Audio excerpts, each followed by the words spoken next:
Welcome to the Real Freedom Podcast, where we inspire you to pursue your passion to gain time and financial freedom through opportunities in real estate. I'm your host, Mike Swenson. Let's get some real freedom together.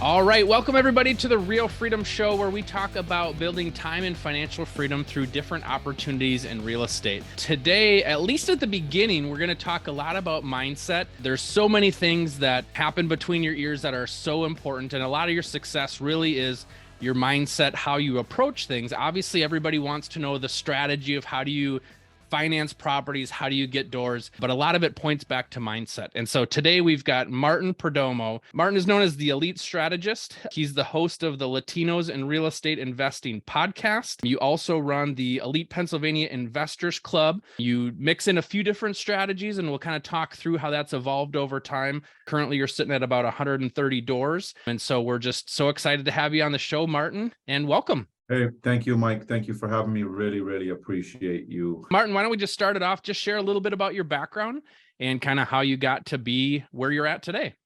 Perfect. Well, thank you for that, and I'll make it short, right? So I'm coming up on my 45th birthday this June. We're in June as we're recording this, and I'll be 45 years old. But I was originally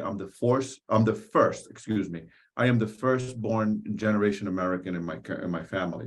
So my mother came pregnant to the United States here with me in 1978, and she had me here. She sent me back home to Dominican Republic.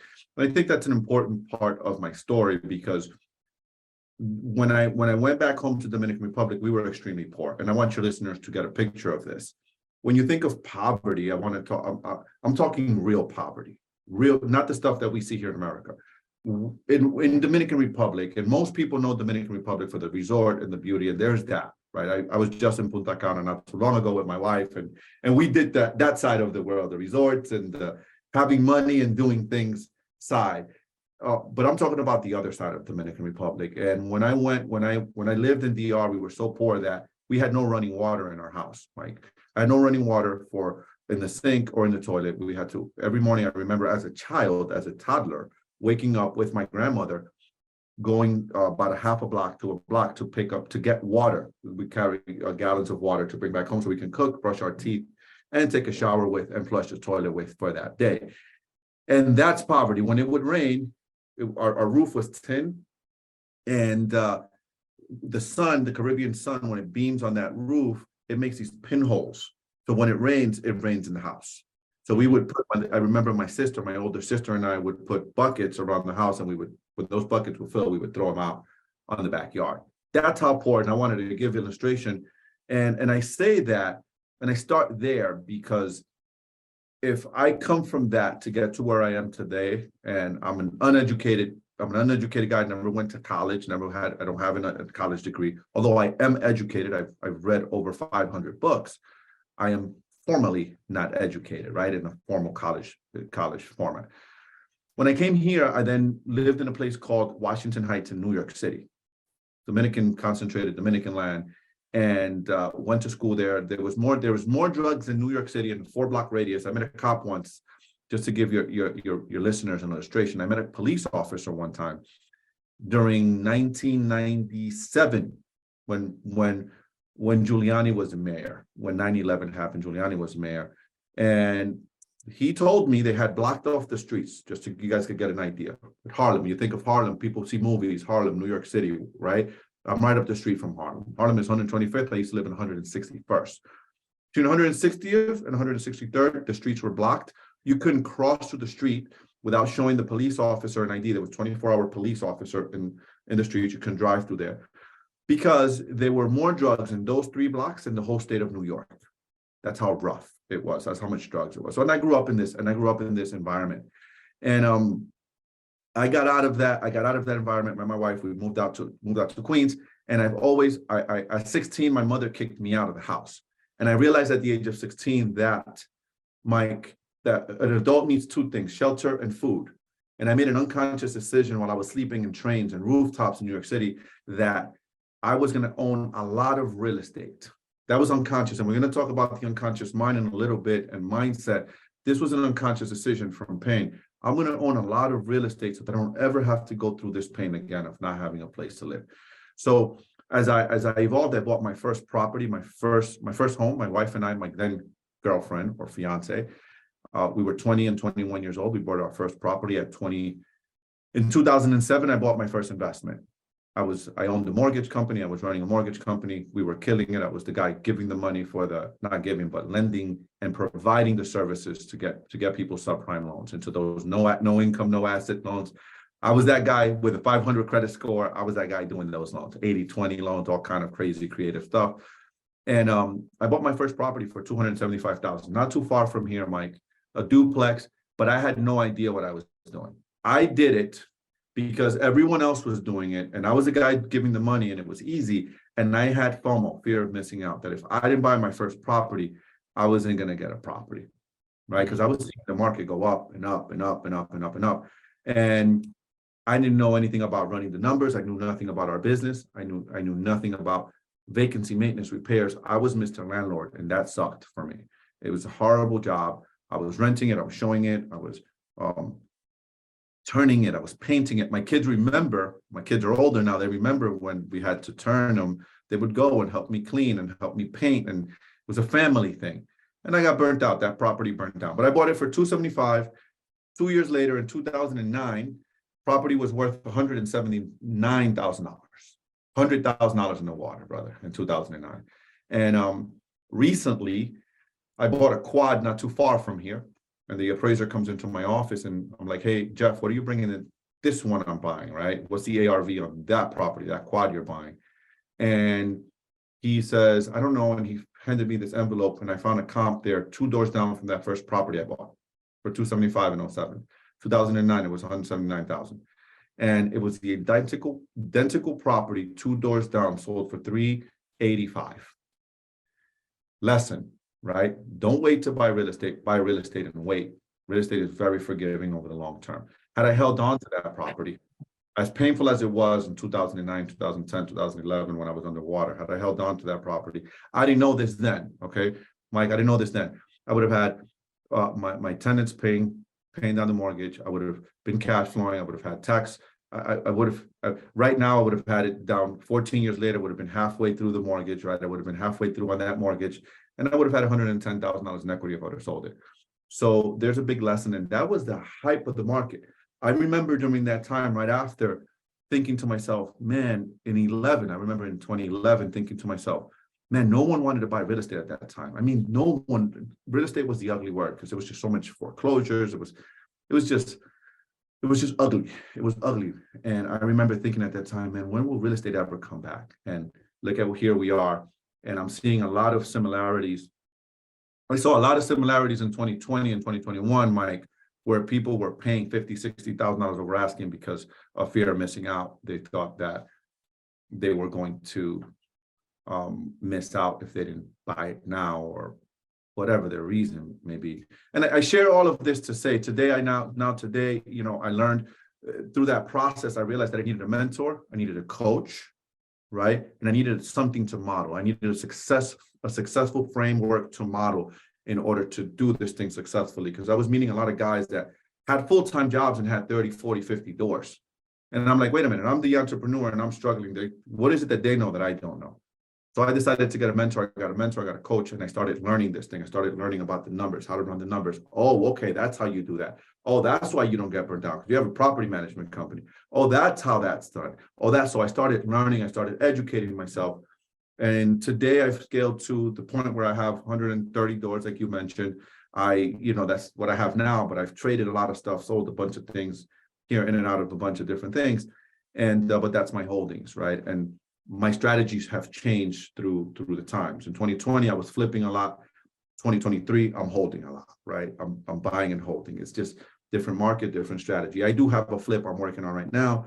It's got $100,000 upside. It's ARV is 210, so it's right in that affordable range. I'm going to sell that no matter where interest rates go. So I share this not to impress you, brother, or to impress your audience, but to impress upon you that if a immigrant like myself, firstborn American, English is my second language, firstborn American can come here from poverty, literally from nothing, right? And do what I've done, so can anyone. I like to think I'm not anything special. I just work hard and I think, and I've listened to smarter people like yourself, right? I found coaches, I found mentors, I've surrounded myself with smart people, and I read a lot. Well, and I think that plays right into the mindset topic that we're going to talk about, because so many people that I talk to, the first thing they say is, I don't have the money, or I don't know what I'm doing, right? And so to hear your story, hopefully puts that seed of thought in somebody's head to say, you know what, if Martin can do it, I can too.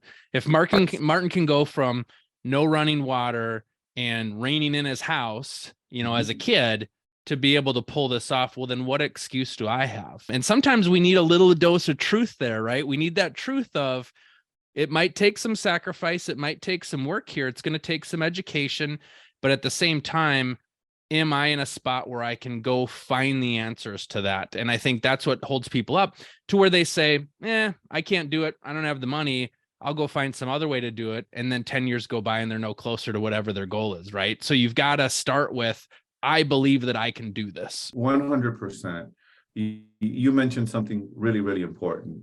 You said 10 years will go by and you'll be in the same spot, right? And that's about your habits. It's about your mindset and the habits and the things that you do. Here's what I realized. I started telling you, I'm going to be 45 this year. And I have learned in life that I made a decision when I was about 33 years old, that I was going to take this business serious, right? That this was it, that I was going to do this.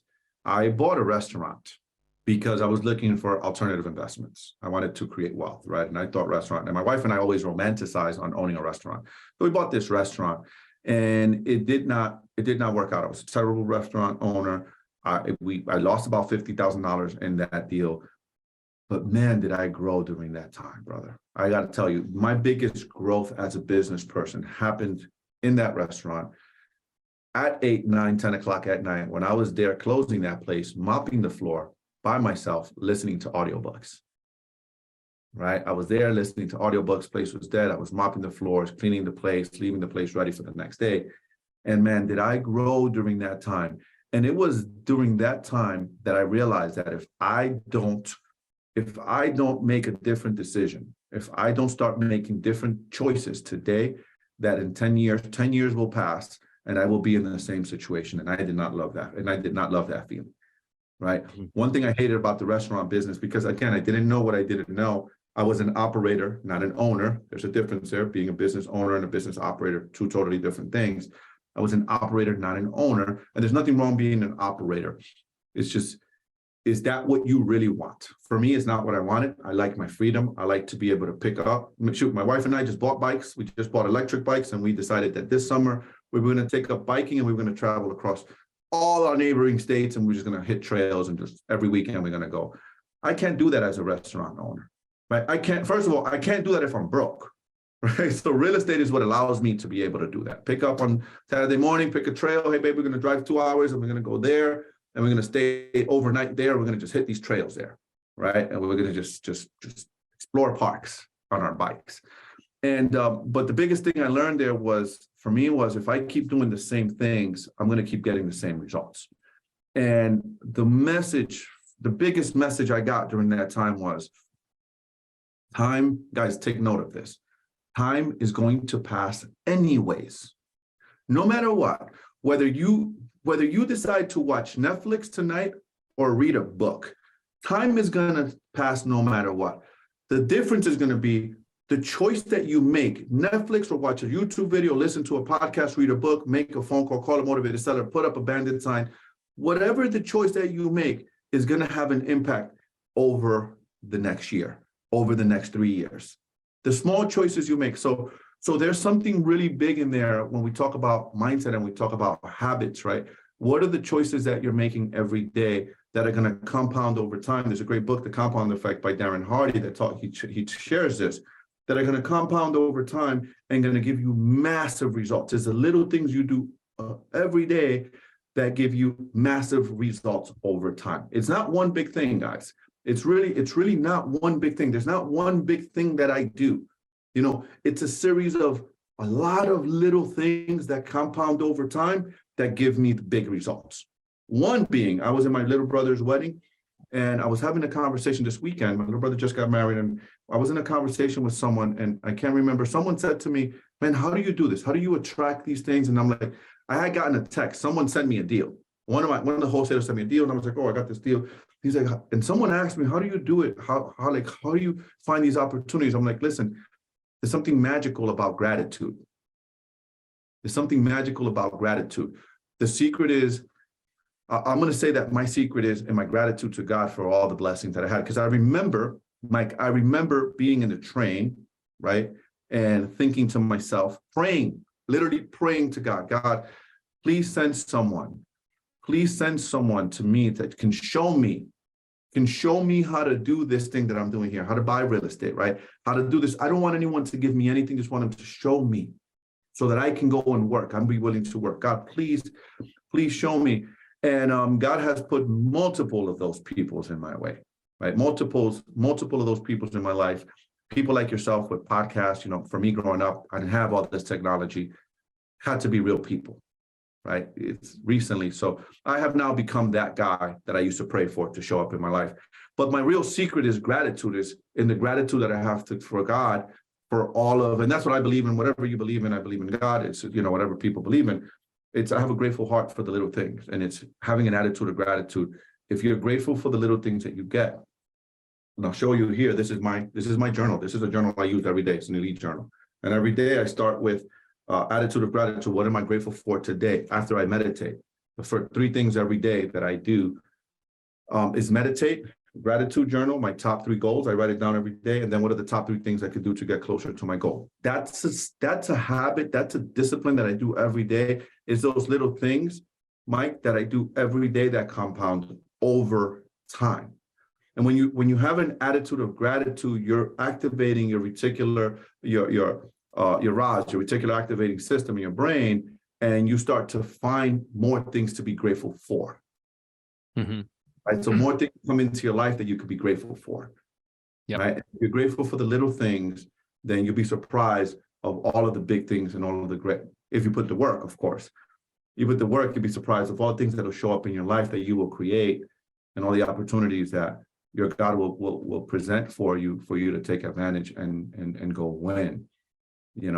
There's and I want to share these 3 things with your audience, if you don't mind. It's I call it the three forces of creation.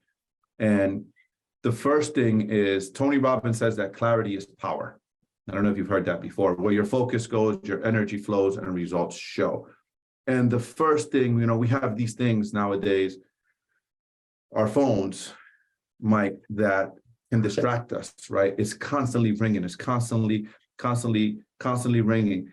And the first thing that I believe the 3 forces of creation is focus. Number 1 is focus. Choose the one thing. There's so many people on the internet with actually even different podcasts like yours and mine, that you're getting different strategies, even in real estate. You could be land flipping. You could do flipping houses. You could be wholesaling. You can be a redevelopment. There's storage units, multifamily. There's so many things. Choose one thing you want to be good at and focus on that, right? Focus on that one thing. The power of absolute focus. There's power in absolute focus and commitment. Just focus on that one thing, get really, really good at that thing, and make the decision that that's what you want to do and what you want to be good at. So number 1, the first thing is you got to focus, because clarity is power. Number 2, Mike, is then you have to take massive action. Effective execution and action is the cure, right? I live by a model, and my model is this. When I listen to a podcast like yours, I'll listen to your podcast, I'll listen to a guy like myself or like you on my podcast, and okay, this is what I learned. This thing that Mike said resonates with me. I immediately go to my journal and I write it down, right? I write it down, and then the next thing I do is I go and I implement it immediately as fast as I can. So I live by the rule of input, output. So I put it in my brain. If I like it and it resonates, and I go and I take action on it. You got to be able to take action. Just listening to this podcast, just reading books, just going to workshops, just going to meetups is not enough. There's a point where you have to take action, right? You have to take the next step. Massive action is a cures everything. Massive action cures everything. And then lastly, I kind of started with it, which is grace, right? You got to have an attitude of gratitude. You got to have a grateful heart. You know, I was walking with my wife. We were on a trail the other day. And she says to me, and a lot of people have this mindset. I'm guilty of that. And my family is guilty of this mindset. I have been guilty. I'm no longer guilty of it. But my family growing up, this is the stuff I used to hear. We were walking down this trail, and there's this beautiful, beautiful place. It's called Skytop here in the Poconos.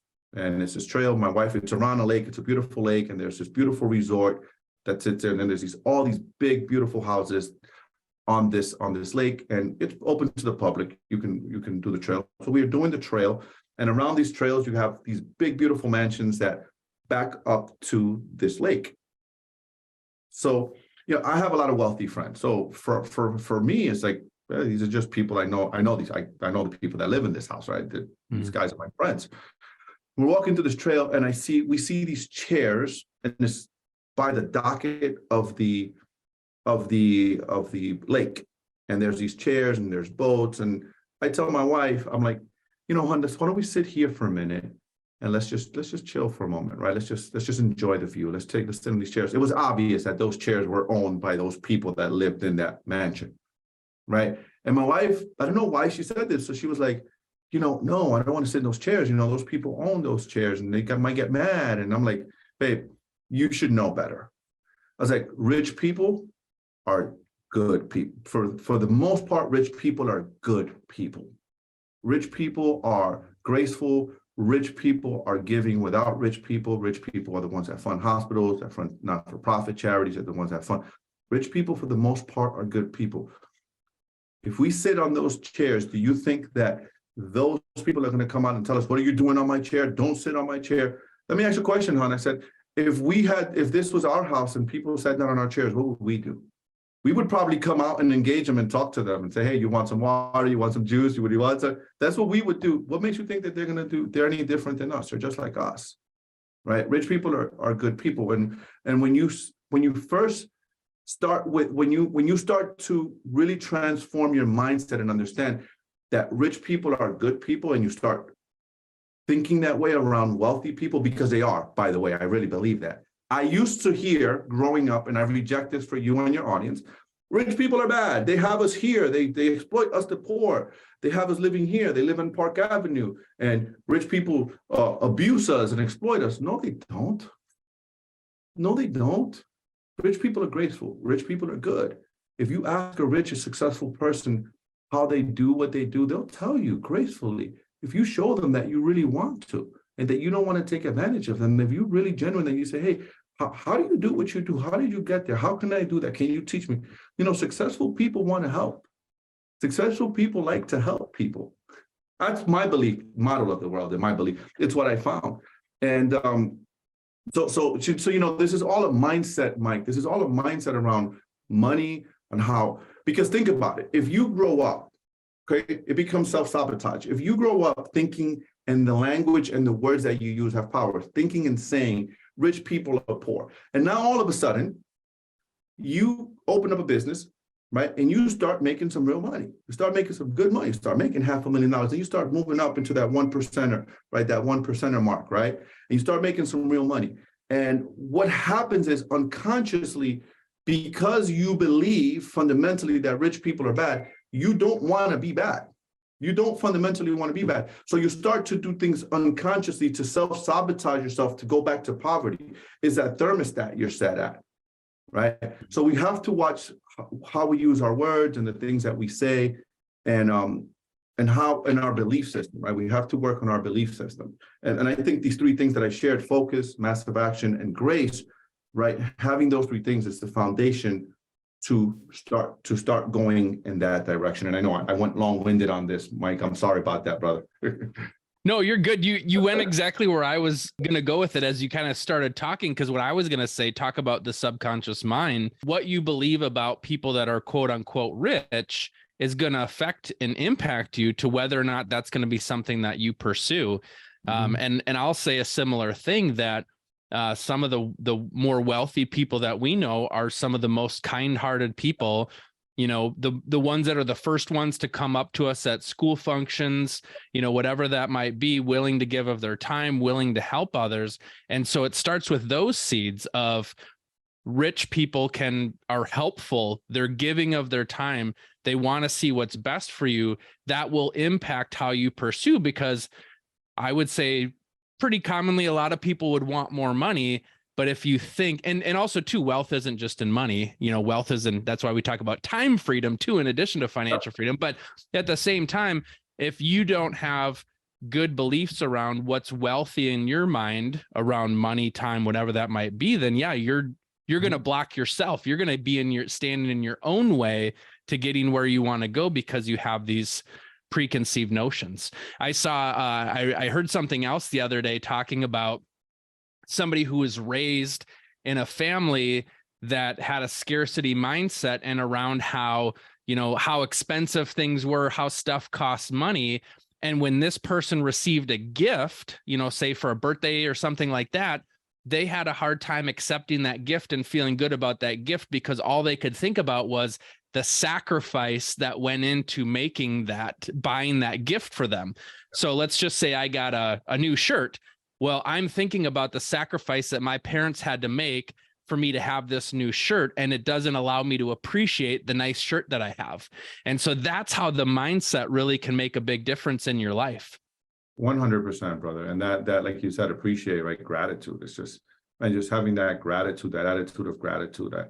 I got to tell you, a lot of people talk about the law of attraction and all of these wonderful things. And I believe the biggest secret to the law of attraction is having a heart full of gratitude, like a heart full of literally gratitude. I'm grateful for you for allowing me to be on your platform and sharing this message, because, I have a purpose. My purpose in life is to empower others to be the best version of themselves. And through this message, hopefully I'm doing that in you. I'm grateful for you for allowing me to do that. So thank you, brother. It's just having that attitude of gratitude, for the good and even the challenging things. I just bought a 12-unit apartment building, and I'm learning, right? It's my first real true development. It's a condemned property. And man, am I learning some things along the way? And I'm grateful for that, because I know my journey where I want to go is I ultimately want to be developing large 100, 200 unit apartment buildings, right? That's ultimately where I want to be at in my career as an investor.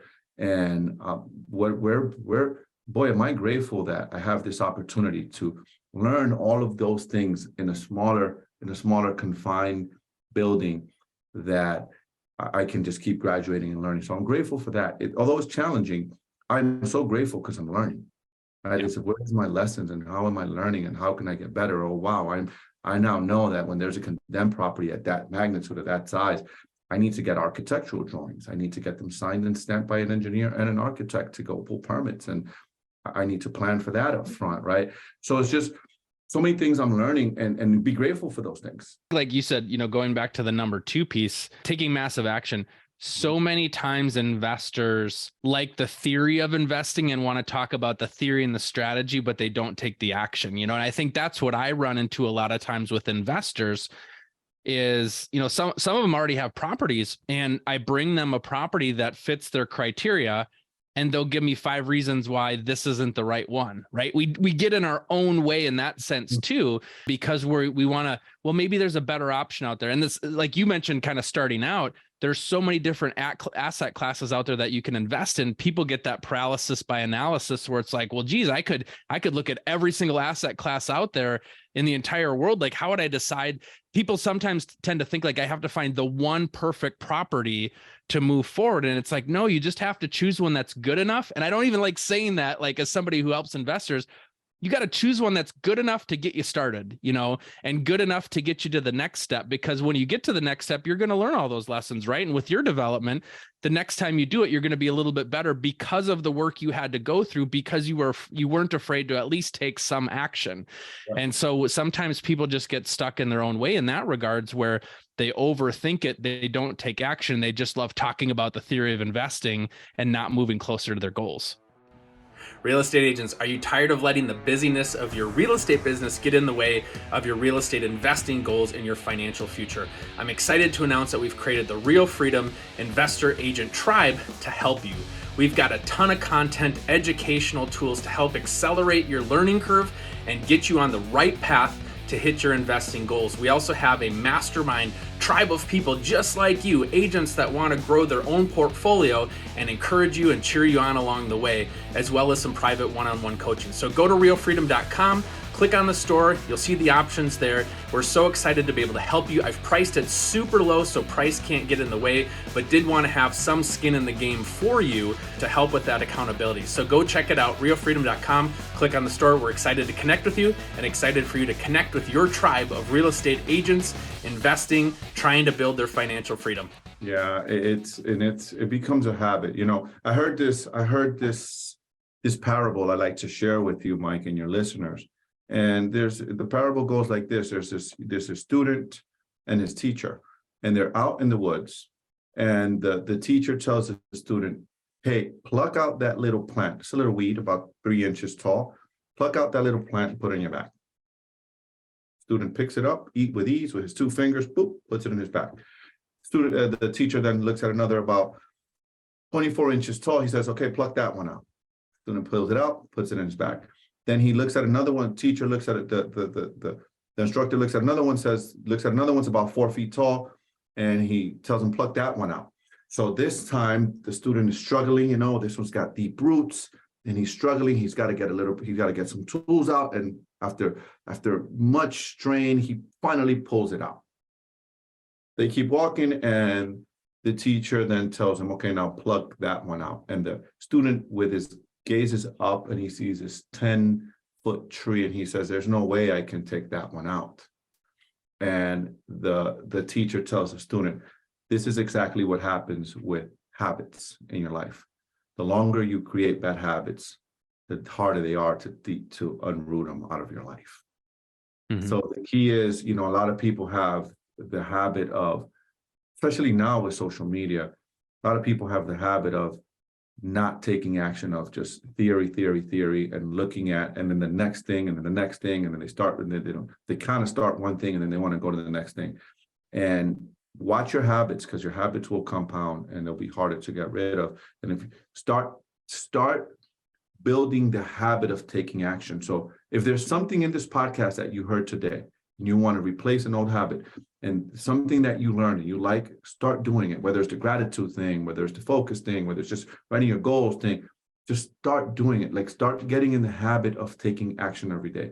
If you want to start reading books, just start getting in the habit, start building the discipline of reading 1 page a day. If you're not a reader, get an audiobook and just start getting in the habit of listening to 5 minutes a day. Listen to a podcast 10 minutes a day. That's it.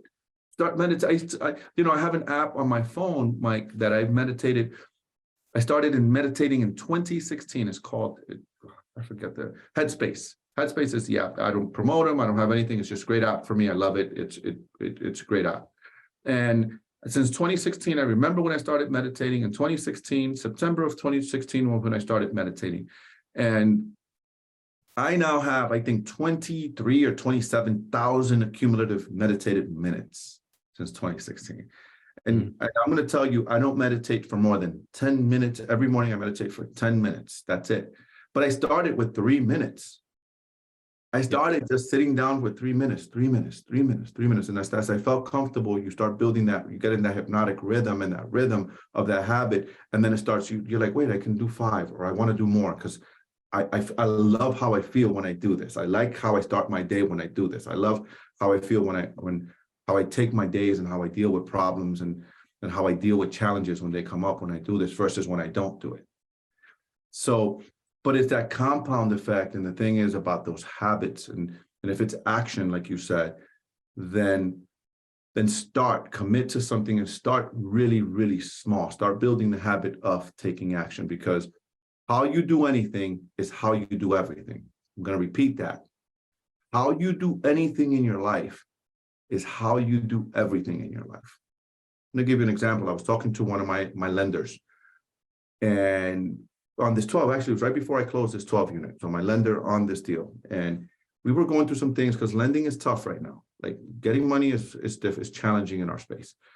And I made a statement to him, and I was like, hey, Matt, here's the thing, man. Like, we've done so many deals. I've done so many deals with you guys. I've done over 60 deals successfully. Not one single extension. Every single deal successfully paid off right on time. You guys are giving me a hard time on this deal, right? Give me a hard time for whatever it was. And the subject came up, and I said, I pay attention. At 45 years old now, I've lived long enough to be able to identify patterns. And I said to him, Matt, if we're at a bar, you and I hanging out, and it's you and I and someone else, and I see someone this other someone else is with us, and this other someone is a married man, right? I'm a married man. I've been married 21 years. Not saying I'm a saint, and I'm not saying I'm perfect by all means. I'm not saying that. I'm just making a point here. And this person starts to hit on some married woman at this place, wherever we are. We could be at a bar, we could be whatever, picnic, golfing, whatever we're doing, right? And then that same person approaches me 10 minutes later, 20 minutes, a day later, 2 weeks later, and says, hey, I want to go into business with you. The answer is no. I want to do a deal with you. The answer is no. And my reason is because I believe in the theory of how you do anything is how you do everything. If you're unfaithful to your lady, and that's what you're doing to your lady, what are you going to do to me? You understand what I'm saying? This same behavior is going to translate in our business dealings. And I'm not saying that I'm perfect or that I'm looking for perfection, but what I have uncovered in my years of living is exactly that. If you're, dude, money, you know what money does, right? If you're an asshole, you makes you more of what you already are. You become, it expands who you are. You understand what I'm saying? It just expands of what you are, right? If you're a person that has no integrity in one area of your life, you're not going to have integrity in other areas of your life. Does that make sense? Right. Yeah. So I was making the point of how you do anything is how you do everything. Right. So yeah, they lend me the money, but I was making a point that the point I was making to them is like, yo, I have a history of successfully executing. Right. And me and this particular guy are friends. He's been to my house. He's one of the VPs and executives at this firm. He's been to my house. He's been to my barbecues. I've met his family. Our families have hung out. So we're friends. So I was able to have this conversation with him as a friend, just man to man, right? And so yeah, it's just about that, the track record, right? We tend to have patterns, and as we get older, my brain and your brain, and I think that's one of the biggest things that meditating has done for me, right? Meditating has allowed me to develop my prefrontal cortex. They say it does. I've kind of seen it in my practice that it just has allowed me to see a lot of things that people don't see. And I'm like, man, this is obvious to me. Like I can plan steps ahead. I can see things 5, 6, 7, 8, 10 steps ahead. I had a contractor last week that's doing some work for me. I knew he was lying to me. I'm going to go do this. I knew he was lying to me from Monday. Thursday came, he was supposed to do it. And I knew he wasn't going to do it. And then I have him on camera that he wasn't where he said he was going to be. And this is the same person that's wanting me to open up an entity with him because he wants to partner up with me in construction. I'm like, dude, you can't keep your word on something as simple as this. How can I trust you to task you with a $2 million project? Right. You know what I mean? So it's just that learning and understanding that comes with time and experience, man. You know what I mean? It just comes with time and experience. Awesome. Well, Martin, you've done a great job sharing. We didn't talk about the nuts and bolts of investing, and yet at the same time, we talked about all the stuff that's just as, and if not more important than that, which is the mindset, how you approach things and how you treat people, and building a reputation, because it's a small world out there too. And so you need to be somebody that has integrity and does things well, treats people well, and that's how you continue to grow your business as well. So thank you so much for coming on and sharing. So Martin, for people that want to learn more about you and what you're doing, how can they do that? They can find me. Best way to find me is on my check out my podcast, Latinos in Real Estate Investing Podcast. That's number one. I'm on Instagram, Martin Perdomo, the Elite Strategist, and I'm on YouTube, so you could go check out my YouTube channel. I'm putting this 12 unit I just told you about. I'm doing vlogs, and you could visually see it. So if you want to go check it out and you want to see what I'm doing, I show my flips. I show the real side. I got threatened. I got a video where one of my tenants threatened to kill me. I got that on video, so you can go check that stuff out.